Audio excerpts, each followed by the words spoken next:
सीएपीएफएसी 2025 के जो भी कैंडिडेट्स इंटरव्यू के लिए प्रिपरेशन कर रहे हैं, जिन्हें भी इंटरव्यू देना है, उनके लिए भी एक कंफ्यूजन वाली कंडीशन बन गई है। और खास करके जो 24 वाले बैच में डिले हुआ, उसके कारण आप लोग के बीच भी कंफ्यूजन के वजह से है।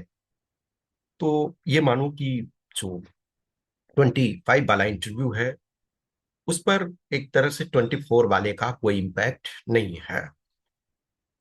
जैसा मैंने लास्ट का जो वीडियो इंटरव्यू डेट के संबंध में बताया था, तो मैंने आपको बोला था कि दो पॉसिबिलिटी है।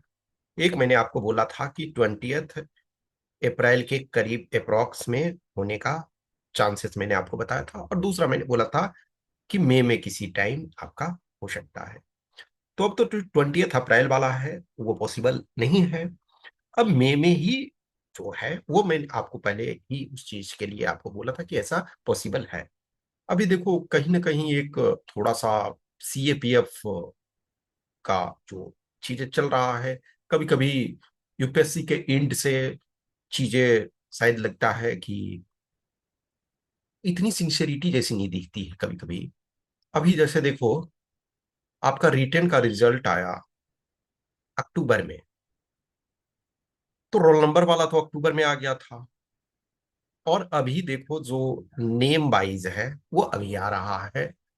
तो कहीं ना कहीं ये कोई इतना बड़ा चीज नहीं है कि आप उस चीज के लिए भूल जाते हो। हर ऑर्गेनाइजेशन में या खास करके यूपीएससी में जो हर एग्जाम के लिए अलग अलग सेक्शन होते हैं, तो इस सेक्शन के लिए भी चीजों को एटलीस्ट है कि अपडेटेड चीजों को रखना चाहिए। एनीवे, देखो जो अब है कि ऑब्वियसली मई के लिए आप लोग प्रॉपर एकदम रेडी रहो, इसमें कोई इफ एंड बट नहीं है। देखो अभी जो आप लोग का है, पहले अब सुन आपका स्टार्ट हो जाएगा। जो आपने जमा किए हैं फॉर्म, डॉक्यूमेंट्स जो हैं, तो उनके वेरिफिकेशन अब स्टार्ट हो जाएंगे। सिंस जो इंटरव्यू के पहले इंटरव्यू कॉल जो भेजते हैं, कॉल लेटर, उसके पहले ही डॉक्यूमेंट वेरिफिकेशन आपका इंटरनल जो आपने अब तक सबमिट, ओरिजिनल तो आपका इंटरव्यू के टाइम में चेक होगा, लेकिन अभी तक जो फॉर्म फिल करने के टाइम में आपने जो डॉक्यूमेंट दिया या जिसके डिटेल्स दिए, वो उनका वेरिफिकेशन वो अपने एंड से करेंगे। और जिस भी कैंडिडेट का कुछ इशू होगा, उनको लेटर दिया जाएगा। ये प्रोसेस आज के डेट में ये चल रहा है। पहले देखोगे कि और डायरेक्ट आप इंटरव्यू के टाइम जाते थे, वहीं जो भी वेरिफिकेशन वगैरह होता था। लेकिन अब एक तरह से पहले भी चेक कर लेते हैं, सो डैट कि जो भी कैंडिडेट्स के साथ प्रॉब्लम है, तो उनको पहले ही इन्फॉर्म कर दिया जाए। सिंस जिनके भी यदि रेक्टिफिकेशन पॉसिबल है, तो उनको मौका दे दिया जाए, ताकि वो आप अपने डॉक्यूमेंट को कुछ प्रॉब्लम है तो रेक्टिफाई करके उसमें करेक्शन करके और उसको भेज दो। और जिस भी कैंडिडेट का एलिजिबिलिटी में प्रॉब्लम है, किसी का, अभी आप देख रहे हो 24 वाले में तो यही प्रॉब्लम हुआ ना कि उनके कुछ के ओबीसी सर्टिफिकेट को लेकर के प्रॉब्लम हुआ, और उसके चलते सारे बैच का डिले है।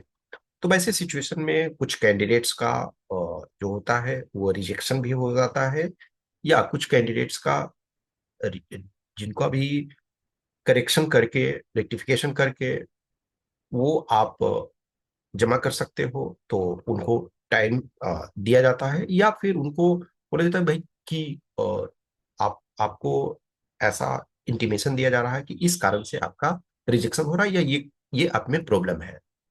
तो फिर आप फ्री हो उसको चैलेंज करने के लिए। तो सुन जो है ये प्रोसेस, ये स्टार्ट मतलब हो जाएगा। और आई एम होपफुल कि बाय एंड ऑफ अप्रैल, यानी दिस मंथ के एंड तक आपको शेड्यूल मिल जाएगा। ठीक है। जब देखो करने लगेंगे तो मैं भी आपको 1 वीक में, यानी नेक्स्ट वीक तक में है शायद लेटर, जिनका भी इशू ये होगा, तो उनको लेटर सेंड कर दिया जाएगा। और फिर अ, जो remaining candidates in the sense की कुछ लिमिटेड को छोड़ करके जिनके साथ प्रॉब्लम है, तो बाकी का शेड्यूल जो है वो जारी कर दिया जाएगा, शेड्यूल आपका पब्लिश कर दिया जाएगा। मई के लिए रेडी रहो। एक और चीज है कि इस बार जो आप इंटरव्यू दोगे, it is not only your interview preparation, you should also keep your self in physical shape, physically fit रखना है आपको। बिकॉज जो मेडिकल आपका होगा, तो मेडिकल में ओवरवेट का जो आपका इशू होता है, तो इस वजह से कि अब वो आपने इंटरव्यू अच्छा कर लिया और ओवरवेट हो, तो फिर तो वो प्रॉब्लम है ना आपके लिए।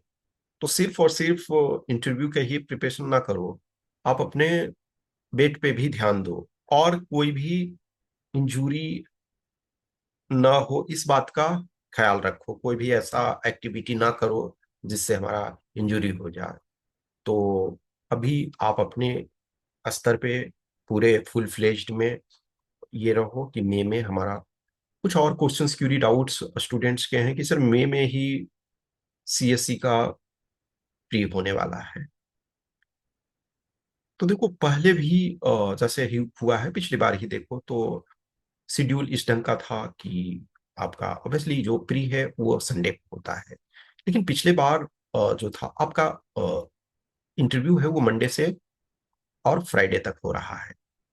लेकिन लास्ट टाइम क्या था कि सिर्फ इंटरव्यू एक दिन का था, लेकिन इस बार क्या होगा कि इंटरव्यू है और perhaps most probably next day ही मेडिकल होगा।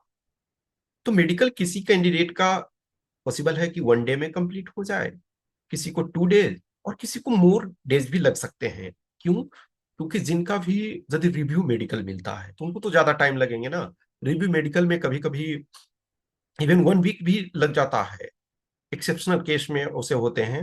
इनफैक्ट लास्ट टाइम क्या हुआ कि कुछ कैंडिडेट्स ऐसे थे ना कि जिनके मेडिकल हुए, रीमेडिकल के लिए बोल रहे हैं कल आना है परसों आना है, बोर्ड ही नहीं बैठ रहा। वो एक्सेप्शनल केस में हुआ, गुवाहाटी वाले जोन में ये हुआ था। But that is exceptional. लेकिन वो ना भी होता है तब भी जिनका रीमेडिकल में होता है तो उनको टाइम लग जाता है। कभी कभी कुछ ऐसे जो रीमेडिकल वाले में होते हैं इशू, तो कुछ में ऐसे पैरामीटर्स होते हैं उसमें, और 2 to 4 डेज 5 डेज उसको ट्रैक करते हैं, तो उसमें से टाइम लगता है, लेकिन वो बहुत कम कैंडिडेट। बट जिनका भी जैसे किसी का 1 दिन, किसी का 2 दिन, किसी का 3 दिन लग सकता है।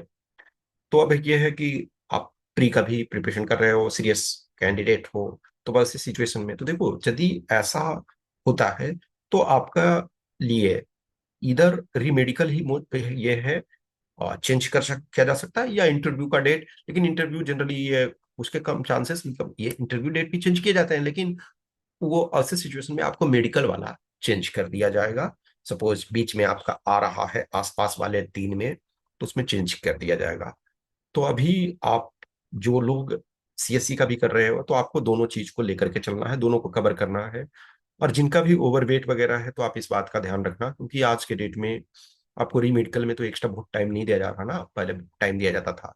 लेकिन 22 वाले बैच से है कि आपको वो टाइम नहीं दिया जा रहा है। तो इस चीज का आपको ध्यान रखना है कि हमको इंटरव्यू प्रिपरेशन के साथ साथ मेडिकली भी अपने को फिट रखने की जरूरत है, ताकि जो हम इंटरव्यू में अच्छा कर जाएं और मेडिकल में गड़बड़ हो जाए तो उसका कोई फिर फायदा नहीं है। तो इस बात का ध्यान रखना। हाँ, इस बार एडवांटेज ये है कि इंटरव्यू आपका पहले होगा, मेडिकल बाद में होगा। तो कहीं ना कहीं जो अदर जॉब अपॉर्चुनिटी में प्रतिभा सेतु में, तो उसमें मौका मिलने के चांसेस ये होते हैं।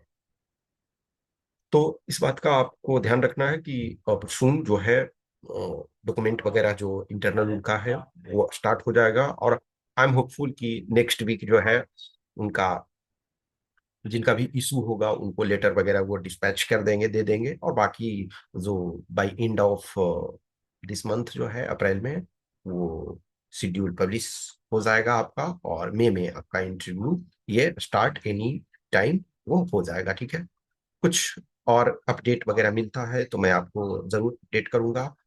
बीच में इंफॉर्मेशन कुछ नहीं है तो फिर मैं अब एक ही चीज को बार बार क्यों बोलूं। लेकिन बीच बीच में आपका मैसेज वगैरह आता रहता तो मैं बोलता हूँ ठीक है। जिनके मैसेज, जिनको कुछ डाउट्स है, क्यूरी है, तो पर्सनल आप मैसेज कर सकते हो। कभी कभी होता है ना कि एक थोड़ा सा कभी टेंस मोमेंट हो जाता है, कभी लगता है निगेटिव थॉट्स आ रहे हैं, तो वैसे सिचुएशन में ठीक है, कोई है वो कोई जिससे आप कम्युनिकेट कर सकते हो, जिसको आप बता सकते हो, जिसको आप टेक्स्ट कर सकते हो, ये सारी चीजें। ओबियसली फ्रेंड सर्किल में जो भी आपके हैं जो साथ में प्रिपरेशन कर रहे हैं, उनके साथ आपका कम्युनिकेशन है तो अच्छा होता है। ये हर दृष्टिकोण से, प्रिपरेशन से भी, कोई इन्फॉर्मेशन है उसको शेयर करने में भी, और ठीक है। लेकिन आप अपना प्रिपरेशन को जारी रखो और छोटे छोटे इम्प्रूवमेंट करते रहते हो, तो वो एक बेटर रिजल्ट देता है। ठीक है, ओके, थैंक यू।